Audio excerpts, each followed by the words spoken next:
चिट्ठियों के दिन भी क्या दिन थे। पोस्ट कार्ड, अंतरदेशीय पत्र और लिफाफे में सिमटे संदेश कभी बेरंग आते थे तो कभी रंग बिरंगे डाक टिकटों के साथ। जमाना बदला तो संदेश के माध्यम भी बदल गए। न्यू मीडिया हमें चिट्ठियों के दिनों से दूर ले आया। हॉटमेल, रीडिफ, याहू, ऑरकुट से होते हुए हम Facebook, Insta, WhatsApp, x, Snapchat, threads का सफर तय कर चुके हैं। सोशल मीडिया से सिर्फ माध्यम ही नहीं बदले बल्कि संदेशा भेजने और कंटेंट देखने का तरीका बदल चुका है। सेल्फी, रील, फॉलोअर्स, ट्रेंड्स जैसे शब्दों से घिरी सोशल मीडिया की ये दुनिया लाइक एंड सब्सक्राइब के बगैर चलती ही नहीं। नए नए ट्रेंड्स आते और जाते रहते हैं। सोशल मीडिया की तरह ही शेयर मार्केट्स में कमाई की नई नई थीम उभरती रहती है। जिन सेक्टर्स और शेयर्स में रिटर्न की संभावनाएं होती हैं उसे निवेशक लाइक और सब्सक्राइब करते रहते हैं।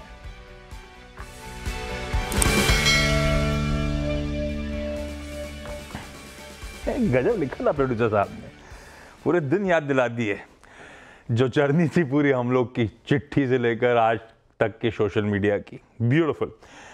चलिए आज के इस वीक के स्पेशल पे अब आप सबका स्वागत है। भाई बॉलीवुड में तो कुछ हो नहीं रहा है, क्या कहते हैं, भट्टा बैठा हुआ है, कोई नई रिलीजेस नहीं है, मामला ठन ठन गोपाल है। पर वो कहते हैं ना, the show must go on, अपना भी चलेगा, अपन भी कुछ ना कुछ ढूंढ ही लेंगे, कुछ ना कुछ बढ़िया कर ही लेंगे। पहले आज के जो मेहमान हैं उन सब से आपको रूबरू करा देता हूं। हमारे साथ होंगे जेएम फाइनेंशियल सर्विसेज के आशीष चतुर्मोहता साहब, एसबीआई सिक्योरिटीज के सनी अग्रवाल साहब और एंजल वन से अमरदेव सिंह साहब भी जुड़ने वाले हैं। भाई आप सबका स्वागत है। इस हफ्ते वैसे बॉलीवुड नहीं तो क्या हुआ, हॉलीवुड, एक पोस्टर लेकर आइएगा। हॉलीवुड की एक रिलीज है, स्माइल 2, इंग्लिश हॉरर है। थोड़ा सा पोस्टर डरावना है। मैंने पार्ट 1 देखी हुई है, काफी अच्छी थी, मतलब कंसेप्ट बड़ा इंटरेस्टिंग था। तो स्माइल 2 इस हफ्ते रिलीज हो रही है। और दूसरा मॉलीवुड, अब मॉलीवुड क्या, मराठी फिल्म इंडस्ट्री, लाइक आणि सब्सक्राइब एक मिस्ट्री थ्रिलर है जो एक यंग व्लॉगर के इर्द गिर्द रिवॉल्व करती है। ये रंग व्लॉगर जो हैं एक एस्पायरिंग एक्ट्रेस भी हैं। इनकी लाइफ ड्रामेटिकली चेंज हो जाती है जब एक मर्डर मिस्ट्री में ये इन्वॉल्व हो जाती है। खैर ट्रेलर देख के तो इंटरेस्टिंग सा लग रहा था। तो अपन ने काम ये करा कि लाइक आणि सब्सक्राइब पे ही फोकस करा है। वो आता हूं मैं करने के हवाले उस पे, लेकिन जरा तीनों गेस्ट को दिखाइए जरा स्क्रीन पे।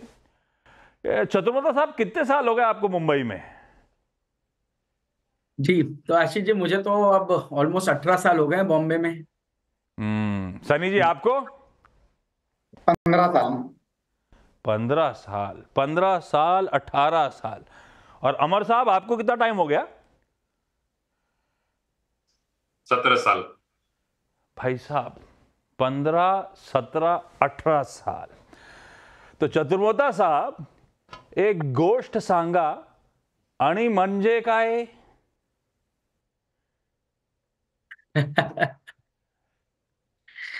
जी बताइए, आप ही ट्रांसलेट कीजिए। बहुत सिंपल, आपका तो सबसे सिंपल सवाल है। आणि म्हणजे काय? जी तो देखिए, मेरी तो बहुत वीक है मराठी। अब आप कोई इसको मेरे को डिकोड अरे करके यार, देना। ये तो मुझे भी पता था। अच्छा चलो, मूवी का नाम दिखाओ एक बार। ये मूवी का नाम था अपने लाइक आणि सब्सक्राइब। इससे समझ में नहीं आया अणी का मतलब क्या है?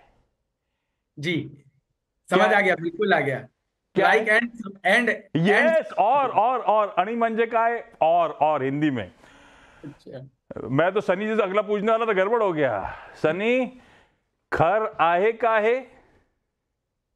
खर आहे का है? नहीं देखा, पाए। ये हाल है। आशीष जी 18 साल, 15 साल, अभी अभी 17 साल की बारी आ रही है। मतलब मैं पूछ रहा हूँ बेसिकली सही बोला कि नहीं बोला, तो सनी जी वो भी नहीं बोल रहे।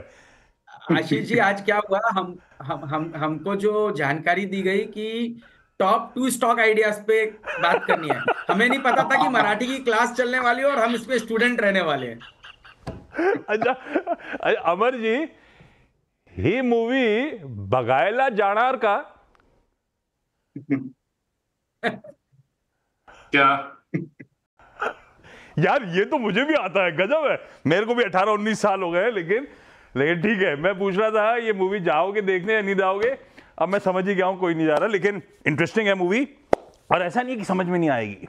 अगर ऑडियंसेस, अगर आप ट्रेलर देखेंगे तो बहुत सारी पार्ट तो हिंदी में ही है, कुछ कुछ मराठी इंटरट्वाइंड है उसके साथ, ऐसा लग रहा था ट्रेलर देख के। खैर, मजाक कर रहा था मैं।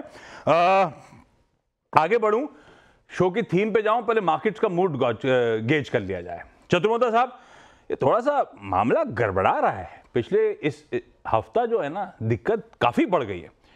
मार्केट्स को लेकर ओवरऑल व्यू क्या बन रहा है आप लोगों का अब इस समय? क्योंकि हमने वो प्रीवियस लोज जो थे, स्विंग लोज जो थे, वो सब तोड़ दिए थे। अभी तो आप लोग का व्यू क्या बन रहा है? क्या है, थोड़ा सा मार्केट में वोलेटिलिटी रहेगी और मूलतः जो कारण हमें देखने को नजर आ रहा है, एक तो ये जो थोड़ा सा चाइना की तरफ रुझान बढ़ा है टेक्टिकल ट्रेड के तौर पे, उसकी वजह से हम देख रहे हैं कि काफी एफआईआई जो मनी है वो उस तरफ गया है, और जिसका हमने देखा ये महीने में काफी सेलिंग भी हमें एफआईआई की तरफ से देखने को नजर आई। दूसरी बात, मुझे लगता है जो जियोपॉलिटिकल कंसर्न है उसको लेकर के भी कहीं ना कहीं इक्विटी मार्केट में एक थोड़ा सा अभी एक प्रॉफिट बुकिंग का मोड बन रहा है। बट उसके बावजूद भी हमें लगता है कि इंडियन मार्केट्स क्यों बहुत ज्यादा करेक्टिव मोड में नहीं रहेंगे, उसका कारण है कि एक तो लिक्विडिटी सपोर्ट जो है वो बहुत जबरदस्त रहने वाला है। क्योंकि आप देखें, mutual fund more than 2 lakh crore का आज की डेट में कैश लेके बैठे हैं, और सिप के फ्लोज भी काफी एग्रेसिव हमें देखने को नजर आ रहे हैं। और इस वजह से आप देखिए कि इतनी जबरदस्त एक एफआईआई की सेलिंग के बावजूद भी नेट नेट अगर से आप बाजार देखेंगे तो 5% से ऊपर का करेक्शन बाजार के अंदर में देखने को नहीं मिला। और ये तो सिर्फ निफ्टी की बात है। अगर से आप पोर्टफोलियोज देखेंगे तो पोर्टफोलियो शायद इतनी ज्यादा डेंट नहीं हुए, क्योंकि उसी समय पे स्मॉल मिड कैप ने काफी अच्छा परफॉर्मेंस दिखाया। अब आज एक बहुत ही क्रिटिकल लेवल था 24,700 का, जिसको लोग हम देख रहे थे as a head and shoulder के ब्रेकडाउन के तौर पर।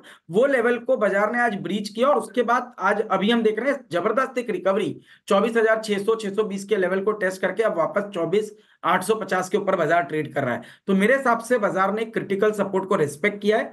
जब तक निफ्टी 24,700 के नीचे डिसाइसिवली क्लोज नहीं होती, तब तक मैं ये मानता हूं कि बाजार एक रेंज बाउंड अच्छा। सेक्शंस की तरफ ही रहेगा। नीचे हाँ। में 24,600 और ऊपर में 25,300, ये एक 200, ब्रॉड रेंज 200, हाँ। मुझे लगता है बाजार में बनी रहेगी। अच्छा, एक ही वेरिएबल था सनी जिसको लेकर थोड़े से कंसर्न्स थे, कीनली अवेटेड था इंडिया इंक का Q2 का परफॉर्मेंस।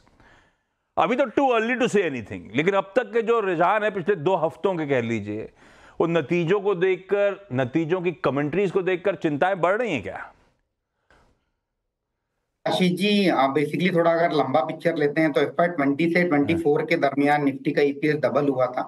और जब हम 24 से 25 और 26 की बात करते हैं तो कहीं ना कहीं जो ग्रोथ मोमेंटम है थोड़ा स्लो होते नजर आ रहा है।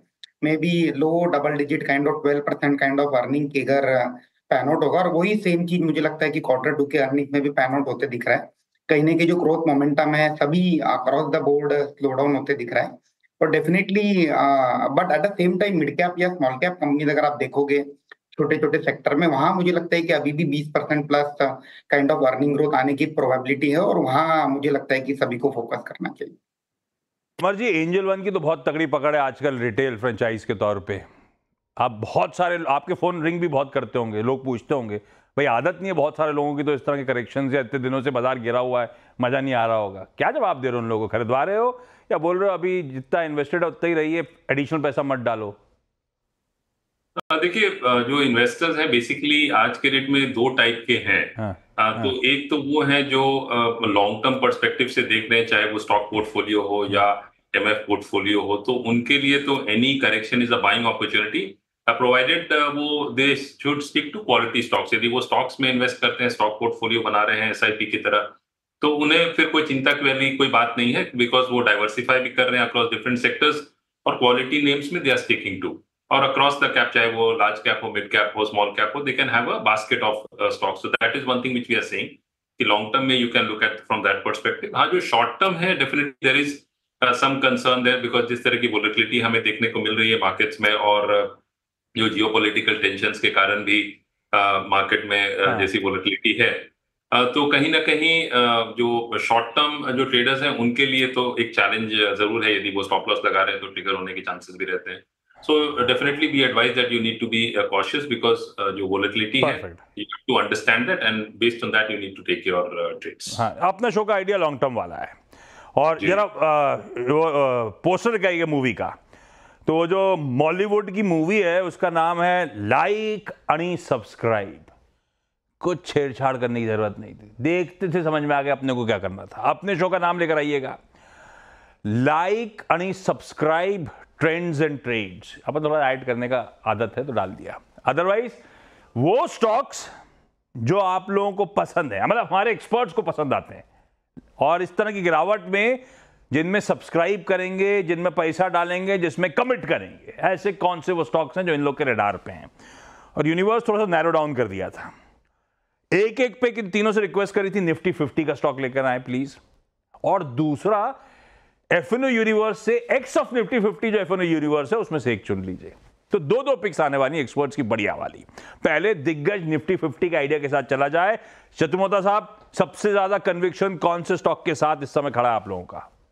बिल्कुल, तो आशीष जी, इस स्टॉक की चर्चा हमने काफी लंबे समय से आपके चैनल पे की, और आज भी हम इसको डिप्स के तौर पर एक्यूमुलेट करने की बात कर रहे हैं। और स्टॉक होगा रिटेल स्पेस का दिग्गज प्लेयर ट्रेंट।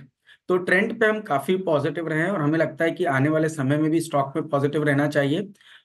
इसको पी मल्टीपल देखकर अगर से स्टॉक को आज खरीदते, आज से 6 महीने पहले खरीदने की सोचते, आज से 1.5 साल पहले भी खरीदने की सोचते, तो शायद जनरली इन्वेस्टर इसको मिस करते। पर आप देखिए कि सबसे अच्छे रिटर्न्स पूरे रिटेल स्पेस में किसी स्टॉक ने दिया है तो वो ट्रेंट है। और उसका कारण ये है कि पिछले 3 साल की अगर से आप टॉप लाइन ग्रोथ की बात करें तो इस कंपनी ने करीब करीब 68% के कैगर से टॉप लाइन को ग्रो किया। वहीं अगर से हम प्रॉफिटेबिलिटी की बात करें तो पिछले 3 साल में प्रॉफिट ग्रोथ जो है वो 100% के ऊपर की देखने को नजर आई, और इसी कारण से स्टॉक ने पिछले 3 साल से 90% के ऊपर का कैगर जनरेट किया रिटर्न्स में। अब ये रिटर्न्स किसको फॉलो कर रहे हैं? रिटर्न्स फॉलो कर रहे हैं अर्निंग ग्रोथ को, और ये अर्निंग ग्रोथ हमें लगता है बहुत स्ट्रांग रहेगी, क्योंकि अगर से हम कंपनी को देखें तो जहां पे वो ज़ूडियो, वेबसाइट, स्टार बाजार जैसे आउटलेट चला रही है, इनके अंदर में एक जबरदस्त ग्रोथ देखने को मिली। ज़ूडियो की वजह से कंपनी की जो ऑपरेटिंग मार्जिन है वो आज की डेट में 16% के आसपास आना शुरू हो चुकी, जो एक समय पे 4-5% की रहती थी। आप देखेंगे ये साल भी करीब करीब 60% की ग्रोथ हमें देखने को मिली। और नंबर ऑफ स्टोर एडिशन चाहे आप ज़ूडियो में देखें, वेबसाइट में देखें या स्टार बाजार में देखें, ये काफी एग्रेसिव है। तो मुझे लगता है कि कोई भी डिप में ट्रेंड एक बेहतरीन पिक होगा पूरे रिटेल स्पेस को प्ले करने का। मुझे लगता है अपसाइड में स्टॉक 5 डिजिट के आसपास जाना चाहिए, तो मोटा मोटी 10,000 तक की एक अपसाइड स्टॉक में देखने को नजर आ सकती है। एज अ डिस्क्लोजर, स्टॉक हमारे पोर्टफोलियो एपेक्स पीएमएस में काफी समय से बना हुआ है। आपके रिटर्न्स नहीं है, बहुत लोगों का सवाल होता है कहां तक जाएगा, क्या करना चाहिए। आप सबका आंसर आ गया। गिरावट आ रही है बाजार में, खरीदारी करने के बेहतरीन मौके होंगे। ये 5 डिजिट का स्टॉक बनने की तैयारी कर रहा है, 10,000 के टारगेट्स शत्रुमोता साहब और उनकी टीम के। सनी, निफ्टी 50 का सबसे प्रिफर्ड आइडिया आप लोगों का? आशीष जी, मैं टेलीकॉम सेक्टर के साथ जाना चाहूंगा, और मेरी पसंद रहेगी भारती एयरटेल। बेसिकली पिछले पोस्ट कोविड हमने देखा है कि कंपनी में कहीं ना कहीं टर्न अराउंड दिया है, और एट द सेम टाइम उसका एक कारण ये भी रहा है कि इंडस्ट्री में कंसोलिडेशन हुआ, और उसके बाद हमने जो आरपू इंक्रीमेंट, आरपू में बढ़त होती हुई देखी। तो भारतीय अभी लीडिंग आरपू कमांड करता है 211 रुपए का। एट द सेम टाइम अगर मैं ग्लोबल कंपनी से, ग्लोबल मार्केट से कंपेयर करता हूँ, तो इंडिया में अभी भी आरपू काफी लो है। In fact Indonesia is higher in terms of ARPU as compare to India. तो मुझे लगता है कि काफी लंबा रनवे है in terms of earning growth for companies like Bharti Airtel. और ये डिप में मैं अपने पोर्टफोलियो में लॉन्ग टर्म के लिहाज से 1900 के रुपए के टारगेट से ऐड करना चाहूंगा। जी भाई साहब, दूसरी बेहतरीन पेडिग्री का स्टॉक आपकी स्क्रीन पर आता हुआ भारती एयरटेल। कोई बात नहीं, गिर रहा है बाजार तो शायद बेहतरीन मौके दे रहा है अच्छी क्वालिटी के स्टॉक्स को एक्यूमुलेट करने के। भारती एयरटेल गिरावट में खरीदारी करेंगे सनी और उनकी टीम। भारती एयरटेल का लक्ष्य है 1900 रुपए का। अमरदेव साहब, आपके रडार पे कौन सा स्टॉक? आप लोगों को एंजल वन में सबसे बेहतरीन निफ्टी 50 की पिक कौन सी नजर आ रही है? देखिए, निफ्टी 50 में ऑटोमोबाइल स्पेस में टाटा ग्रुप की जो टाटा मोटर्स हैं, उस स्टॉक पे हमारी नजर काफी समय से है, बिकॉज ये एक मेजर प्लेयर है और नॉट ओनली डोमेस्टिक प्लेयर के साथ इंटरनेशनल में भी काफी इम्पोर्टेंट रोल प्ले कर रहा है। और दूसरी बात है कि यदि हम लोग इसकी सेल्स ग्रोथ भी देखें कि अगर वो द लास्ट 3 years, तो that has been growing at more than 20%। और कंपनी की जो सेल्स है that also is in excess of almost $50 billion। तो इस कंपनी में from a long term perspective जरूर निवेश किया जा सकता है, because apart from commercial vehicles अभी ईवी स्पेस में भी the company is doing very well. और दूसरी बात है कि अभी कंपनी के जितने भी नए जो लॉन्चेस हो रहे हैं they are being very well accepted in the market. तो इस कंपनी में from a long term perspective निवेश कर सकते हैं। और इसके जो टारगेट्स रखे जा सकते हैं वो 1500 to 1600 का target from a medium term perspective रखा जा सकता है। ब्यूटीफुल। टाटा मोटर्स खरीदारी करने का कॉल अच्छे खासे एग्रेसिव टारगेट्स के लिए। क्विकली एक काम कर रहा हूं, यहां पे एक छोटा सा ब्रेक ले लेता हूं। निफ्टी 50 के 3 बेहतरीन आइडियाज हमारे पास आ चुके हैं। ब्रेक के उस पार वायदा बाजार के एक्स ऑफ निफ्टी 50 एक और बढ़िया सी पिक आपके लिए लेकर लौटते हैं। ब्रेक के बाद आप सबका स्वागत है। लाइक आणि सब्सक्राइब, क्या पसंद आ रहा है और क्या सब्सक्राइब करना है, क्या खरीदना है फिर इस गिरावट में। निफ्टी 50 की 3 बेहतरीन पिक्स आ चुकी हैं, उनको रिविजिट करूंगा जब रैप अप करूंगा शो का। अदर देन निफ्टी 50 वायदा बाजार से एक एक पिक की समय हो चुका है। चतुर्मोता साहब के पास वापस चला जाए। पहला था बढ़िया सा ट्रेंड का आइडिया चतुर्मोता साहब, अगला कौन सा? तो आशीष जी, हम पूरे केपेक्स साइकिल पे काफी पॉजिटिव हैं और हमारा मानना है कि इंडिया एक बहुत बड़ा मैन्युफैक्चरिंग हब बनने जा रहा है। जीडीपी का करीब करीब आज 15% केपेक्स मैन्युफैक्चरिंग से आता है। ये नंबर 25% पे अगर से जाना है तो एमएनसी कंपनीज, चाहे वो सीमेंस हो, एबीबी हो, एलएनटी जैसी कंपनी हो, ये बड़े बेनिफिशियल रहेंगे। और इसमें एबीबी हमारी एक चॉइस रहेगी, क्योंकि इस कंपनी के अंदर में हम ना सिर्फ पावर इक्विपमेंट बट साथ ही साथ और रोबोटिक्स, ऑटोमेशन, प्रोसेस ऑटोमेशन और साथ ही साथ हम कुछ ऐसे डिविजन्स को प्ले कर रहे हैं जिनका क्लियरली अभी जो नई पीएलआई स्कीम्स आई है उसके अंदर में बड़ा बेनिफिट आ रहा है। तो आप देखेंगे कि ये कंपनी भी, आप अगर से इसके भी टॉप लाइन ग्रोथ को देखेंगे तो एक जबरदस्त ग्रोथ पिछले 3 सालों में आई, जहां पे कंपनी ने 22% केगर से अपनी टॉप लाइन ग्रो किया। But at the same time profitability के अंदर में सिग्निफिकेंट जंप देखने को मिला। इसका मतलब एक जबरदस्त ऑपरेटिंग लीवरेज हमें देखने को मिला। साथ ही साथ मार्जिन के अंदर में एक अच्छा खासा इंप्रूवमेंट हुआ। जहां कंपनी एक समय पे 8-9% की ऑपरेटिंग मार्जिन बनाती थी, आज 17% की ऑपरेटिंग मार्जिन ये कंपनी बना रही है। 9,500 करोड़ की एक ऑर्डर बुक हमें इस समय पे इस कंपनी के अंदर में देखने को मिल रही है। और रोबोटिक्स जो बिजनेस है वो करीब करीब 50% से ग्रो हो रहा है। तो इस सबको देखते हुए हमें लगता है कि एबीबी हमारे लिए एक बहुत ही प्रेफर्ड चॉइस रहेगी। फाइनेंशियल ईयर 26 के ईपीएस पे अगर से 75 टाइम का हम एक मल्टीपल दे तो हमें लगता है कि कंपनी 9,500 तक की एक अपसाइड दिखा सकता है। तो मेरा ऐसा मानना है कि अगेन ये स्टॉक भी टेक्निकली भी 10,000 रुपए की ट्रेजेक्टरी को दिखाता हुआ नजर आ रहा है। तो दूसरा स्टॉक जो मुझे लगता है 5 डिजिट में जाने की तैयारी कर रहा है वो एबीबी होगा, जहां पर 10,000 तक के पोटेंशियल अपसाइड देखने को नजर आएंगे। Again as a disclosure, Siemens, ABB दोनों ही स्टॉक जिनकी हमने चर्चा की, एलएनटी जिसकी हमने चर्चा की, ये सभी हमारे पोर्टफोलियोज के अंदर में बने हुए हैं। ओके अमर, आपकी अगली पिक कौन सी? मेरी अगली पिक जो है वो ऑटोमोबाइल सेक्टर से ही है, तो दैट इज अपोलो टायर्स। तो अपोलो टायर्स की मैं बात करूं तो कंपनी की जो जो ब्रांड्स हैं अपोलो और उनकी जो एक यूरोपियन ब्रांड है वेडिस्टीन, तो बेसिकली वो काफी पॉपुलर है। और ओवरऑल मैं देखूं तो इनकी जो फॉर्च्यून्स है, अपोलो टायर्स की जो फॉर्च्यून्स है वो काफी क्लोजली टाइड अप है विथ कमर्शियल व्हीकल्स। तो इनकी जो रेवेन्यू मिक्स है वो मोर देन 40% और 42% ट्रक और जो बसेस से है, पैसेंजर व्हीकल से अराउंड 37% है। तो इसकी जो फ्यूचर है वो काफी क्लोजली टाइड है विद द ऑटोमोबाइल सेक्टर, जिसका again future is very bright. Having said that, यदि मैं कंपनी की बात करूं सेल्स की, तो sales is somewhere in the excess of 25,000 crore. यदि बुक वैल्यू की बात करूं तो दैट इज अराउंड 220 के आसपास। और कंपनी डेफिनेटली ग्रोथ जो है that is steady, somewhere around 19-20%। यदि मैं सेल्स की बात करूं, the last 3 years profitability growth has also been there. Despite that, the company की जो PE है, यदि मैं उसे इंडस्ट्री PE से कंपेयर करूं तो that is significantly lower. तो ये एक स्टॉक है जिसे लॉन्ग टर्म पर्सपेक्टिव से देखा जा सकता है, और इसमें we can expect rally towards from a long term perspective towards 750-800 levels. 800 के लक्ष्य के लिए अपोलो टायर्स खरीदारी करने के मौके। सनी, क्विकली आपका आज का दूसरा पिक। आशीष जी, मेरा दूसरा पिक होटल सेक्टर से रहेगा और वो है Indian hotel limited. Basically Tata group की कंपनी है, one of the largest hotel chain operator in India. और बेसिकली अगर आप देखेंगे पिछले 2-3 सालों में कंपनी ने जो अपनी ग्रोथ स्ट्रेटेजी है उसमें कहीं ना कहीं बदलाव किया है, एसेट लाइट मॉडल के और मूव होते हुए दिखे हैं। और at the same time debt free company हो गई है। पिछले 3 सालों में सालाना 1500 करोड़ का प्रॉफिट जनरेट करने का पोटेंशियल रखती है। मुझे लगता है कि अगले 2 सालों में 15% की से अर्निंग ग्रोथ आएगी और इसी के चलते मीडियम टू लॉन्ग टर्म के लिहाज से 750 के टारगेट से पोर्टफोलियो में ऐड किया जा सकता है। ब्यूटीफुल। हो गए 6 स्टॉक्स पूरे। लाइक आणि सब्सक्राइब। क्या पसंद है और गिरावट में क्या खरीदना है, उसके क्लियर कट आंसर्स हमारे पास आ गए।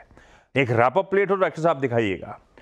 निफ्टी 50 में किसी ट्रेंड को खरीदा जा सकता है 10,000 के टारगेट्स के लिए, किसी भारतीय एयरटेल को 1900 के लक्ष्य के लिए और टाटा मोटर्स को 1600 के टारगेट्स के लिए।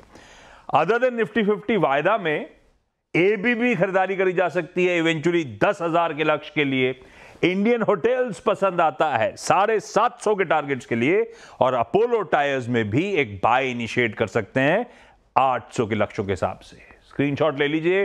गिरावट में ये बेहतरीन पेडिग्री के स्टॉक्स हैं, देश के कुछ जाने माने फंडामेंटल एक्सपर्ट्स आपके लिए लेकर आए। इस नोट पर चतुर्मोदा साहब, अमरदेव सिंह साहब, सनी अग्रवाल साहब, आप सबका जुड़ने के लिए, ये बढ़िया बेहतरीन स्टॉक आइडिया शेयर करने के लिए धन्यवाद। आप सबका भी इस खास प्रोग्रामिंग को देखने के लिए धन्यवाद। और अगर सोशल मीडिया में देखें तो लाइक और सब्सक्राइब जरूर कर दीजिएगा। नमस्कार।